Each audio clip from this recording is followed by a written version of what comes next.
తీసుకెళ్తాడు.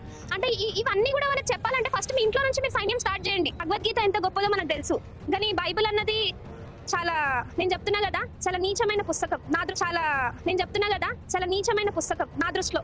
ఒకప్పుడు నేను కూడా సెక్యులర్నే, నిజంగా చెప్తున్నా. నేను కూడా ఒకప్పుడు సెక్యులర్నే. ఒక 3.5 years బ్యాక్ నేను కూడా చర్చ్కి వెళ్ళేదాన్ని, నేను కూడా దర్గాకి వెళ్ళేదాన్ని. కానీ ఒకసారి ప్రవీణ్ గారితో నేను ఛానల్లో వర్క్ చేయడం స్టార్ట్ చేసినాక వీళ్ళ నిజాలన్నీ తెలుసుకొని నేను కూడా ఆ గ్రంథంకి, ఈ చర్చిలకి, ఇవన్నిటికీ దూరం ఉండి నేను నా ధర్మం కోసం నేను కూడా ఆయనతో పాటు నిలబడుతున్నాను.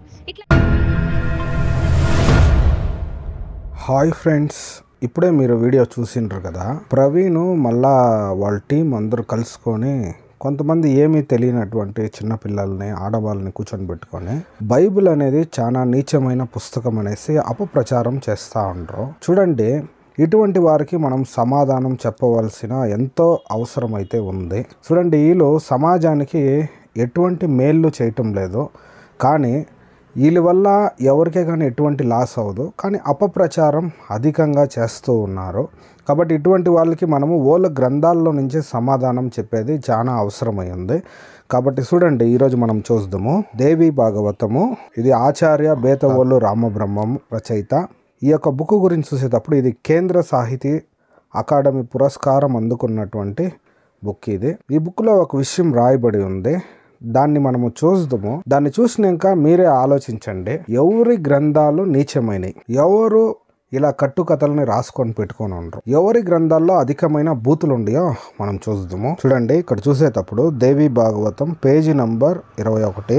వెనకటికి వివస్వంతుని కొడుకు శ్రాద్ధ దేవుడని ఒక మహారాజు ఉన్నాడు. అతడికి ఎంతకాలానికి పిల్లలు కలగలేదు. మగబిడ్డ కలగాలని ఆకాంక్షించి వశిష్ఠుల వారి అనుమతితో ఒక ఇష్టిని అంటే పుత్రకామేష్టిని నిర్వహించాడు. అతడి భార్య శ్రాద్ధాదేవి తనకు ఆడపిల్ల కావాలని ఆ విధంగా హోమం నిర్వర్తించమని అభ్యర్థించింది. హోత అలాగే హోమం చేశాడు. ఇష్టి పూర్తి అయ్యింది. కొంతకాలానికి శ్రద్ధాదేవి గర్భం ధరించింది, ఆడపిల్లను ప్రసవించింది. ఇలాదేవి అని పేరు పెట్టారు. కానీ మహారాజు మనస్సు కలుక్కుమంది. మగపిల్లవాడు కావాలని సంకల్పించి ఇష్టిని నిర్వహిస్తే ఆడపిల్ల పుట్టడమేమిటి? గురుత్తమ, ఈ సంకల్ప వైషమ్యం ఎలా జరిగింది అని వశిష్ఠుల వారిని అడిగాడు. వ్యతిక్రమం ఎందుకు జరిగిందో, ఎలా జరిగిందో చెప్పి ఇలాదేవి మగవాడుగా మారాలంటే ఈశ్వరుణ్ణి ప్రార్థించమని సలహా చెప్పాడు వశిష్ఠుడు. శ్రాద్ధదేవుడు శివుణ్ణి ప్రార్థించాడు. శివానుగ్రహము, గురువు అనుగ్రహము కలిసి ఇలాదేవి పురుషుడిగా మారిపోయింది. సుద్యుమ్నుడు అని అప్పుడు మళ్ళీ నామకరణం చేశాడు. ఆ కుమారుడు సకల విద్యలకు సముద్రుడయ్యాడు. యవనంలోనే అడుగుపెట్టాడు. ఒకనాడు వేట కోసం ఒక మహావనంలోనికి అడుగుపెట్టాడు. పరివారంతో కలిసి రథారూఢుడై అడవి నుంచి అడవికి పయనిస్తున్నాడు. మేరు పర్వతానికి చేరువలో ఉన్న ఒక వనం చేరుకున్నాడు. ఇక్కడ ఏం జరుగుతా ఉందంటే, ఒక రాజు మగబిడ్డ కావాలని అన్ని రకాల పూజలు, పుత్రకామేష్టి యాగాన్ని అన్నీ జరిగించిండు. కానీ ఏమైపోయిందంటే ఆడపిల్ల పుట్టిందంట. ఆడపిల్ల పుడతానే ఆమెకు పేరు కని పెట్టిండ్రు.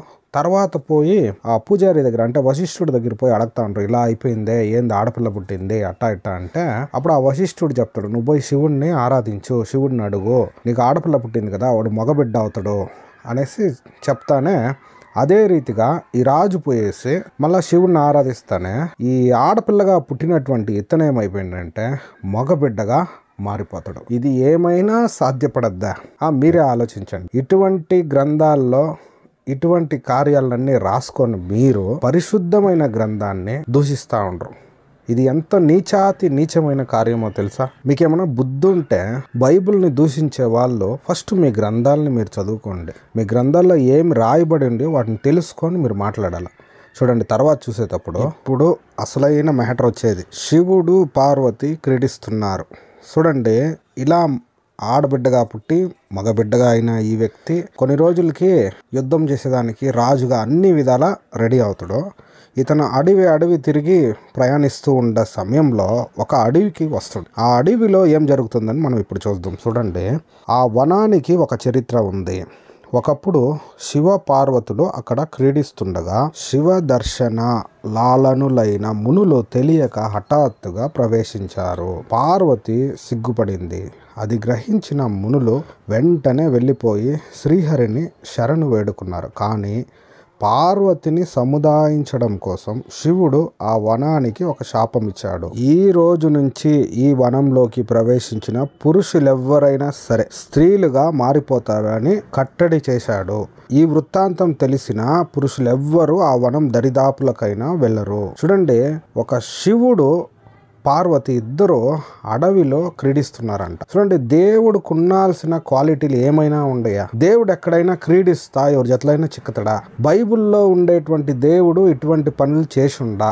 దారి మధ్యలలో పార్కులలో ఎవరైనా క్రీడిస్తా ఇలా దొరికే వాళ్ళని దేవుడుగా ఎవరైనా అంగీకరిస్తారా? ఒకవేళ ఇలా క్రీడిస్తున్న వారిని పోలీసు వాళ్ళు చూసినా కానీ పట్టుకొని పోతారు. పోలీసు వాళ్ళు ఏమంటారంటే, మొగుడు పెళ్ళాం అటువంటి పని చేస్తున్నా, ఏం రా మీకు ఇల్లు వాకిలు లేవా అని 4 తన్నతరు. అయితే చూడండి, ఇక్కడ మీ హిందూ గ్రంథాలలో ఏం రాయబడిందంటే, శివుడు ఎక్కడ చూసినా ఇటువంటి పనే చేస్తుంటాడు. ఆ దారుకా వనంలో కానీ ఋషుల భార్యల దగ్గరికి పోయి ఇటువంటి పని చేసేతలకే వాళ్ళు శాపం పెడతారు. అందుకే ఎప్పుడు చూసినా మీ గ్రంథాలలో పార్వతి వచ్చి శివుడిని దూషిస్తానే ఉంటుంది. చూడండి, శివుడికి బుద్ధి లేదా? ఇటువంటి పని చేయొచ్చా? జనాలు తిరిగే చోటే ఇలా ఉండొచ్చా? ఇటువంటి కార్యాలు మీ గ్రంథాల్లో పెట్టుకొని బైబిల్లో తప్పులు ఉండయి, బైబిల్లో బూతులు ఉండయి అని మాట్లాడుతుండ్రే, ఇది ఎంతవరకు సరి అయినది? మీరే ఆలోచించండి. ఇటువంటి కార్యాలు చేసేవాడిని దేవుడిగా ఎవరైనా అక్సెప్ట్ చేస్తారా? ఈగని చెప్పాలి మీరు. బైబిల్లో తప్పులు ఉండయి, బైబిల్లో బూతులు ఉండయి అని చెప్తుంటారు కదా, మీరు చెప్పాలి జనాలకు అందరికీ. మా గ్రంథాలు కానీ చదవండి, మన గ్రంథాల్లో శివుడు పార్వతి ఒక దిక్కన పోయి క్రీడిస్తుంటే మునులు చూసేస్తారు. శివుడు అప్పుడు ఏం చేయలేక ఈ యొక్క అడవిని శాపం పెట్టిండు. అక్కడికి ఎవరైనా పోతే మగవాళ్ళు పోతే ఆడవాళ్ళు అవుతారు, ఆడవాళ్ళు పోతే మగవాళ్ళు అవుతారు అని ఇటువంటి కార్యాలు కానీ మీరు చెప్పండి. అది మానేసి ఎప్పుడు చూసినా బైబిల్లో బూతులు ఉన్నాయి, బైబిల్లో తప్పులు ఉన్నాయి అని అనేక సార్లు మాట్లాడతారే.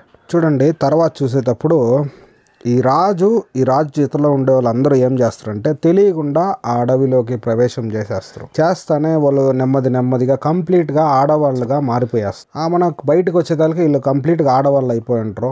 అక్కడే ఉన్నటువంటి ఒక బుధుడని ఒక రాజు ఉంటాడు. అతను వచ్చి ఈమెని చూసి ఈమె మీద కోరిక కలిగి ఈమె జతలో కాపురం చేస్తానే ఈమెకు ఒక పిల్లోడు పుడతాడు. ఈమెను గర్భవతి చేసి పిల్లోళ్ళంతా కానీ వీళ్ళదొక ఫ్యామిలీ అవుద్ది. తర్వాత కొన్ని రోజులు అయిన తర్వాత ఈమెకు గుర్తొస్తుంది ఈమె ఎవరు ఏమి అనేసి. చూడండి, ఈ గ్రంథాలలో ఇటువంటి కార్యాలు రాసుకొని ఇటువంటి పనులు చేసుకొని ఇటువంటి ఎక్కడైనా జరుగుతాయా?